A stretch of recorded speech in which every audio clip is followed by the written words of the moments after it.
কিছুদিন আগে অতনুদার রান্নাঘর থেকে একটা নোটিফিকেশান এলো যে কোনো রকম তেতো ছাড়াই লাউ শুক্তো কিভাবে বানাবে দেখে নাও। আর ঝটপট আমিও সেটা দেখে নিলাম, কিন্তু বানাবো করে বানানো আর হচ্ছিল না। রেসিপিটা যদিও অতনুদার দেখেই বানিয়েছি, তবুও ডিটো কপি করা নয়, এটা খানিকটা আমার নিজের মতন করে করেছি।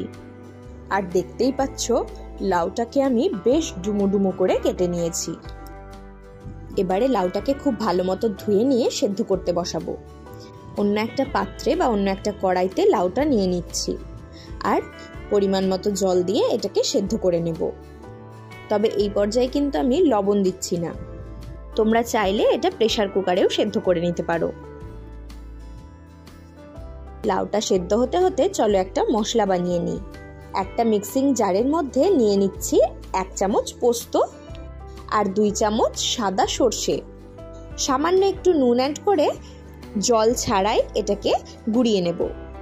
দেখো কি সুন্দর একদম মসৃণভাবে এটাকে গ্রাইন্ড করে নিয়েছি। এবারে এই সর্ষে পোস্তর মধ্যেই অ্যাড করে দিচ্ছি 1.5 ইঞ্চি মতো আদা আর 4টে কাঁচা লঙ্কা। এবারে সামান্য জল অ্যাড করে এটার একটা স্মুথ পেস্ট বানিয়ে নেব। মশলা কিন্তু আমাদের রেডি। ওদিকে এতক্ষণে লাউটাও আমাদের সেদ্ধ হয়ে গেছে। দেখো একদম পারফেক্ট সেদ্ধ হয়েছে। এবারে এটাকে অন্য একটা পাত্রে জল সমেতই ঢেলে রাখবো।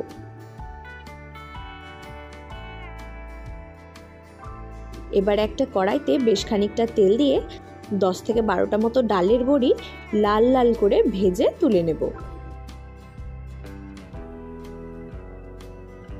এবারে যদি বড়ি ভাজা তেল থেকে যায় তাহলে ওই পাত্রেও করতে পারো, নয়তো আমার মতো অন্য একটা পাত্রে বা অন্য একটা কড়াইতে আবারও তেল গরম করে নিতে পারো। এখানে আমি 3 টেবিল চামচ মতো তেল দিয়ে দিয়েছি। এবারে একটা তেজপাতা আর 2টো শুকনো লঙ্কা ফোড়ন দিচ্ছি। তেলের মধ্যেই 1 চামচ মতো হলুদ গুঁড়ো দিয়ে দিচ্ছি।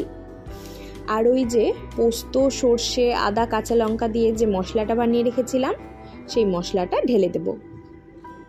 আর মশলার বাটি ধোয়া জলটাও সামান্য একটু অ্যাড করে দিচ্ছি। মশলাটা এবারে খুব ভালো মতন কিন্তু কষিয়ে নিতে হবে।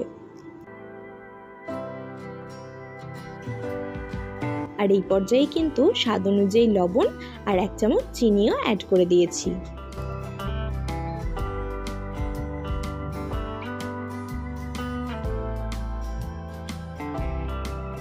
মশলাটা কষাতে কষাতে যখন ভালো মতন তেল ছেড়ে আসবে মশলার থেকে, তখন লাউ সেদ্ধ করা জলটা সমেত লাউগুলোকে ঢেলে দেব আর মশলার সাথে খুব ভালো মতন একবার মিশিয়ে নেব।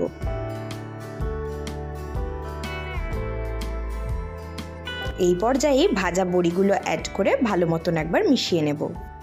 আর এভাবেই এটাকে ঢাকা দিয়ে 4 থেকে 5 মিনিট খুব ভালো মতন ফুটিয়ে নেব। তাহলে বড়িগুলোও কিন্তু খুব ভালো মতন ঝোলটা টেনে নেবে। আর ঢাকনা খুলে 1/2 কাপ মতো লিকুইড দুধ দিয়ে দেব। আর আবারও একবার ভালো মতন মিশিয়ে নিয়ে এটাকে খুব ভালো মতন ফুটিয়ে নেব, যতক্ষণ না লাউ শুক্তোর গ্রেভিটা ঘন হয়ে আসছে। সত্যি খুব সিম্পল একটা রেসিপি, অথচ খুবই সুন্দর খেতে। গরম ভাতের সাথে এটা থাকলে আর কিছুই কিন্তু লাগবে না। যেরকম খুবই কম উপকরণে রান্নাটা করা যায়, সেরকমই খুবই কম সময়েও কিন্তু রান্নাটা হয়ে যায়। এভাবে তোমরা একবার বাড়িতে বানিয়ে দেখো, সত্যি বলছি খুবই ভালো লাগবে খেতে। যারা লাউ দেখলেই নাক সিটকোয় তাদেরও কিন্তু এই রেসিপিটা খুব পছন্দ হবে। তাই অবশ্যই একবার এভাবে বাড়িতে ট্রাই করো। আর বাড়িতে বানিয়ে কেমন হয়েছে সেটা কমেন্টে জানিও। রেসিপিটা ভালো লাগলে অবশ্যই কিন্তু ভিডিওটাতে লাইক দিতে ভুলো না। আবার কথা হচ্ছে তাহলে নেক্সট দিন অন্য কোনো রেসিপি নিয়ে। আজ আসি, টাটা।